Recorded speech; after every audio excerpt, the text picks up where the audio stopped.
Hi అండి, ఎలా ఉన్నారు? నేను మీ డాక్టర్ అశోక్ వర్ధన్ని.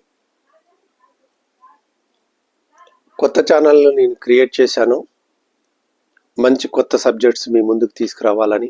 నా లైఫ్లో జరిగినవి, మిరాకిల్స్ జరిగినవి, మంచివి కొందరివి నేను మందులతో పాటు ఔషధాలతో పాటు కూడా కొన్ని మంత్రాలకు చింతకాయలు రాలుతాయి అంటారు, రాలుతాయి.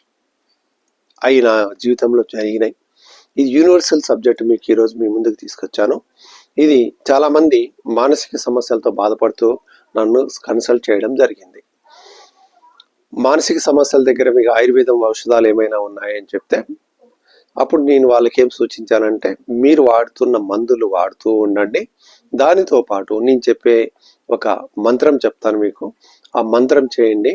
దీని ద్వారా మీరు క్రమంగా మీకు ట్యాబ్లెట్స్ నుంచి విముక్తులవుతారు. ఎవరైతే గన మానసిక సమస్యలతో బాధపడుతూ ఉన్న వాళ్ళు, డిప్రెషన్, ప్రశాంతతగా లేక భయము, ఆందోళనలు, సైక్రాటిస్ట్ దగ్గరికి వెళ్ళి మెడిసిన్స్ వాడుతున్నారు వాళ్ళకి అద్భుతంగా పనిచేస్తుంది. దీన్ని పెద్ద కష్టమేం కాదండి, కొద్దిగా కష్టపడాలంతే. దీనిని రోజుకు 200 సార్లు 28 రోజులు కంటిన్యూ చేయాలి. డైలీ 200 టైమ్స్ 28 డేస్ కంటిన్యూస్లీ చేయాలి. దీనికి నిబంధనలు అంటూ ఏమీ లేవు. మహిళలైనా చేసుకోవచ్చు, పీరియడ్స్ ఉన్నప్పుడైనా చేసుకోవచ్చు, ఎక్కడైనా మీరు వాకింగ్ చేస్తూ కూడా చేసుకోవచ్చు, ఇంట్లో ఖాళీ ఉన్నప్పుడు చేసుకోవచ్చు, జర్నీలో ఉన్నప్పుడు చేసుకోవచ్చు. కానీ 200 టైమ్స్ అనేది ఒకేసారి కంప్లీట్ చేయాలి.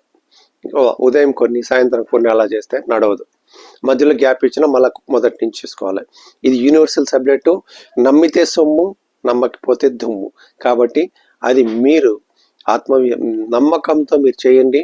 లాభం పొందిన తర్వాత నాకు తప్పకుండా మీరు తెలియజేయాలి ఫీడ్బ్యాక్. రాసుకోండి. ఏం రాసుకుంటారంటే, మీరు కోరుకునేది మానసిక ప్రశాంతత అయితే, మీరు కోరుకునేది మానసిక ప్రశాంతత అయితే, హెడ్లైన్, మీరు కోరుకున్నది మానసిక ప్రశాంతత అయితే, నేను ప్రశాంతమైన నిర్మలమైన వ్యక్తినైనందుకు చాలా కృతజ్ఞతలు. నేను ప్రశాంతమైన నిర్మలమైన వ్యక్తినైనందుకు చాలా కృతజ్ఞతలు. ఈ వాక్యాన్ని రోజుకు 200 సార్లు 28 రోజులు కంటిన్యూగా చేయాలండి. ఓకేనా? చేసిన తర్వాత నాకు ఫీడ్బ్యాక్ ఇవ్వండి. క్రమంగా మీ మానసిక సమస్యలు దొరికి ఆ ట్యాబ్లెట్స్ నుంచి విముక్తి కలుగుతారు.